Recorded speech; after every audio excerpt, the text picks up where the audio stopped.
হে everyone, আসসালামু আলাইকুম। Welcome back to Razia's cooking house. আশা করি সবাই ভালো আছেন। বাইরে কিন্তু প্রচণ্ড গরম, আর এই গরমে সবারই মন চায় ঠান্ডা ঠান্ডা পানীয়। তাই আজকে আমি আপনাদের সাথে খুবই মজাদার, হেলদি আর ইজি একটা ড্রিঙ্কস রেসিপি শেয়ার করব। সেটা হচ্ছে ম্যাঙ্গো মিল্কশেক। বাইরে রেস্টুরেন্টে গিয়ে প্রায় সকলেই আমরা মিল্কশেক খেয়ে থাকি, তবে ঘরেই কিভাবে রেস্টুরেন্টের স্বাদের কিন্তু হেলদি মিল্কশেক তৈরি করা যায় সেটাই আমি আজকে দেখাবো। So let's get started. Mango milkshake তৈরির জন্য ব্লেন্ডার জারে প্রথমেই নিয়ে নিচ্ছি ম্যাঙ্গো। যার যতটুকু প্রয়োজন ততটুকু নিয়ে নেবেন। আমি 1 কাপ পরিমাণ নিয়েছি। দিয়ে দিলাম 1 কাপ লিকুইড মিল্ক।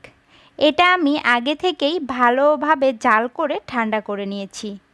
আর দিব 1 টেবিল স্পুন পরিমাণ মধু। আম যেহেতু মিষ্টি হয় আর চিনিটা আমি একটু কমই পছন্দ করি, সো মধু দিলাম। আপনারা চাইলে চিনি দিতে পারেন আপনাদের স্বাদ মতো। এরপর সব কিছু স্মুথভাবে ব্লেন্ড করতে হবে। আমি প্রায় 2 মিনিট মতো ব্লেন্ড করেছি। ফিরে আসছি ব্লেন্ড করার পর। দেখুন, হয়ে গেছে আমার ম্যাঙ্গো মিল্কশেক। দেখলেন কত ইজি আর কত কম সময়ে হয়ে গেল ইয়ামি ড্রিঙ্কস। আমি গ্লাসে ঢেলে নিচ্ছি। ওপরে কিছু কাঠবাদাম কুচি দিয়ে সাজিয়ে পরিবেশন করছি। আপনারা আপনাদের পছন্দ মতো সাজিয়ে পরিবেশন করতে পারেন। এখন কম বেশি সবার ঘরেই আম থাকে। করোনা ভাইরাসের কারণে রেস্টুরেন্টে যাওয়া আর বাইরের খাবার খাওয়া দুটোই ঝুঁকিপূর্ণ। তাই ঘরে বসে প্রিয়জনকে উপহার দিতে পারেন মজাদার আর হেলদি এই ড্রিঙ্কসটা।